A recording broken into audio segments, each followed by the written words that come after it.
Shalom, shalom, shalom, peuple de Dieu. Nous voulons encore partager la pensée du Seigneur. On va prendre nos Bibles dans le livre d'Ecclésiaste, chapitre 3. Je vais lire seulement qu'un seul verset, 4. La Bible nous dit, dans Ecclésiaste 3, verset 4, il y a un temps pour pleurer, un temps pour rire, un temps pour se lamenter et un temps pour danser. C'est pour ça que le thème de mon message, je l'ai intitulé « Pour les meilleurs et pour les pires ». Et lorsque la Bible nous dit qu'il y a un temps pour pleurer et un temps pour se lamenter, c'est pour les pires. Il y a un temps pour rire, un temps pour danser, c'est pour les meilleurs. Donc je vais commencer d'abord pour les pires. Pour les pires, je voulais dire, c'est un moment que beaucoup de couples, ou je peux dire beaucoup de femmes n'aiment pas. Les moments de pire. Je dis bien pire et non pire. Pire. Les moments de pire, beaucoup de femmes n'aiment pas vivre ces moments de pire ou passer ces moments de pire. Vivre les moments de pire, c'est un moment douloureux. Vivre un moment de pire, c'est un moment de souffrance. Vivre les moments de pire, c'est un moment de cauchemar. Vivre un moment de pire, c'est un moment triste. Vivre le moment de pire, c'est un moment de grincement des dents. Un moment pénible, un moment dur à vivre. Qu'on se pose des questions si Dieu existe vraiment. Mais laisse-moi dire à quelqu'un, Dieu existe toujours, dès la fondation du monde, jusqu'en ce jour et au siècle des siècles, il existera toujours parce qu'il est Dieu. Alléluia. Tu vas voir, au moment de pire, la femme commence à jeter les pierres vers son mari. Si je souffre, c'est toi. La femme compte sur la foi de son mari. Alléluia. Or, la femme, elle-même aussi, elle a la foi. Mais elle accuse son mari de cette souffrance. Mais la Bible dit dans Hébreux 10, verset 38, « Mon juste vivra par la foi. » Alléluia. Et Matthieu 19, 5 nous dit, « Lorsque vous êtes mariés, vous êtes devenus une seule chair. » Donc cette souffrance, tu dois partager ça ensemble avec ton mari. Parce que Dieu sait pourquoi il fait ça. Alléluia. D'abord, pour vous briser, pour vous former et pour vous préparer. Alléluia. Mais tu vas voir, la femme appelle son mari. Yote, nalobi, toi, je dis. Donc, la femme, elle oublie même le nom de son mari. Va me chercher quelque chose. À cause de cette souffrance. À cause de ce qu'elle est en train de vivre dans sa maison. Alléluia. Bien aimé, le moment de pire, c'est un moment que tous les chrétiens doivent passer par là. Ce que j'appelle passage obligé. Alléluia. Lorsque vous êtes une seule chair, tout ce que vous allez faire doit être en harmonie. Parce que dans un couple, souvent, c'est l'homme qui est le visionnaire. Lorsque l'homme présente sa vision à sa femme, la femme est là pour soutenir cette vision, ce que j'appelle les projets. Alléluia. Pour que les projets aillent de l'avant. Mais si vous n'êtes pas d'accord tous les deux, ça sera difficile pour que la vision ou les projets avancent. Mais si vous êtes une seule chair, tu dois avoir même langage toi et ton mari. Alléluia. Bien-aimé, laisse-moi dire encore, les moments de pire, la femme quitte la chambre. Elle dort dans les salons. Ou soit dans la chambre des enfants. Le mari dort tout seul dans la chambre. Les moments de pire, la femme mange dans la cuisine. Le mari mange seul dans les salons. Ce que je dis, ce n'est pas des bourrages de crâne bien-aimé. Ce que je prêche, c'est la réalité des choses, de ce qui se passe dans les couples au moment de pire. Les moments de pire, il y a plus d'ambiance, à la maison, il n'y a plus d'ambiance. Les moments de pire, chacun de son côté, chacun dans son coin. Les moments de pire, la femme ne sert plus son mari la nourriture. Va chercher la nourriture dans la cuisine, tout seul. Ou la femme peut dire, je n'ai pas préparé, débrouille-toi. Alléluia. Les moments de pire, tu vas voir la femme ne cause plus son mari 1 semaine, 2 semaines, 3 semaines, voire même 1 mois. Or, si tu ne parles pas à ton mari ou à ta femme, sache-le, tu ouvres encore les portes pour que l'ennemi rentre dans les couples. Alléluia. Les moments de pire, il faut comprendre que Ecclésiaste 3,4 nous dit, il y a un temps pour pleurer, un temps pour se lamenter, un temps pour rire, un temps pour danser.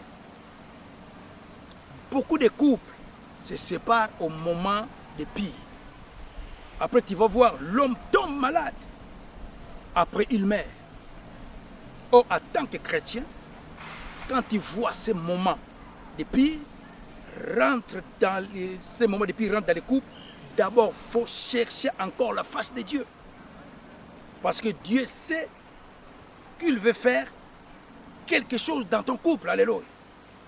Mais lorsque tu te sépares avec ton mari ou tu te sépares avec ta femme, tu passes à côté de la bénédiction. Les moments de pire, le couple doit encore devenir un. Le couple doit être soudé. Les moments de pire, le couple doit vivre ça ensemble. Parce que c'est la chair de ma chair. Les os de mes os. Alléluia. Ce n'est pas la peine d'abandonner ton mari ou d'abandonner ta femme. On se marie pour le meilleur et pour le pire. Et Dieu dit dans Genèse 2,18, il n'est pas bon que l'homme soit seul. Je lui ferai une aide semblable à lui. Donc la femme est là pour aider son mari. Mais beaucoup de maris ne veulent pas écouter leur femme. Parce que les hommes aussi pensent qu'ils connaissent tout. Non. Personne connaît tout, bien-aimé. Alléluia. Et bien-aimé, je me souviens à une époque au Bled, à Kinshasa, on a vu un couple, lorsqu'ils se sont mariés, ces couples, ils ont commencé à vivre les moments de meilleurs. Ce que je dis, les moments de rire et de danser. Mais un jour, les moments de pire rentrent dans le couple, l'homme tombe malade, il avait un bon poste, un bon salaire, il vivait mieux. Et pendant que l'homme est tombé malade, quelque temps l'homme est devenu fou. Mais il fallait écouter maintenant les amis de cette femme. Quitte-les, il est devenu fou. Mais la femme dit, on se marie pour le meilleur et pour le pire. La femme, elle est partie voir sa maman adoptive, la maman qui l'a élevée. Elle a dit, maman, quel conseil que tu m'as donné? La maman, comme elle était chrétienne, elle a dit, ma fille, reste avec ton mari. Et la femme aussi dit, oui, je reste avec elle. Mais la famille même de son mari disait à la femme, quitte notre frère, notre cousin, il est devenu fou. La femme a dit, jamais. Bien aimé, je vous dis une histoire vraie. Cette femme Elle est restée avec son mari jusqu'à ce que Dieu avait pris l'âme de cet homme, il était mort. Après, la femme est rentrée chez elle, chez sa maman adoptive. Alléluia. C'est ça l'exemple à suivre. Donc pour les pires, pour les meilleurs, lorsque le moment des meilleurs rentre dans le couple, c'est le moment de se réjouir dans le couple. Tu vas voir la femme avec un sourire de 90 degrés. L'atmosphère dans la maison change. La femme commence à appeler son mari chéri. Alors, la femme change le langage. Mi amore, mon amour, daddy, Liebling, tous les noms, toutes les langues que la femme connaît, comment s'appeler son mari. Ça, c'est le moment des meilleurs. Tu vas voir, le moment des meilleurs, la femme demande à son mari, je te prépare quoi? On va faire les magasins. Ça, c'est le moment des meilleurs. Mois de juillet, on va aller en vacances. En Espagne. Tu vas voir la femme. Elle vient, elle sert son mari la nourriture. Ça, c'est le moment des meilleurs. La femme retourne dans la chambre. Il y a l'ambiance dans la maison.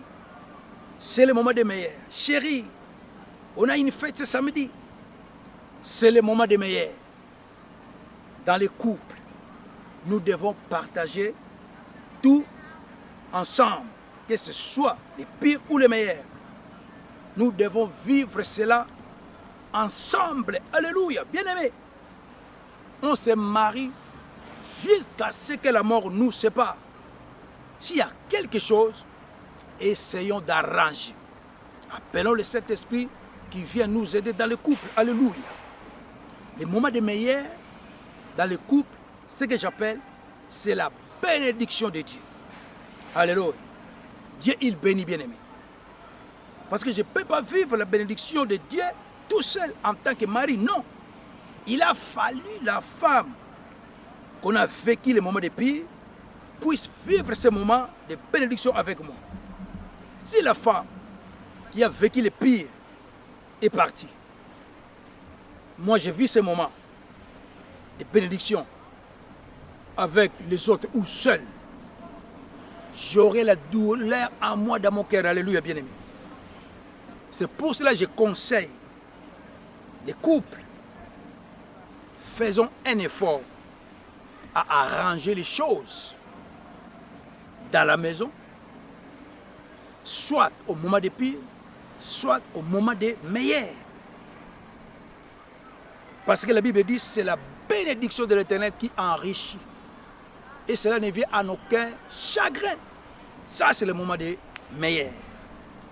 Ou bien-aimé, après avoir passé le moment des pires, il y a une grande bénédiction qui est derrière toutes ces choses. Alléluia.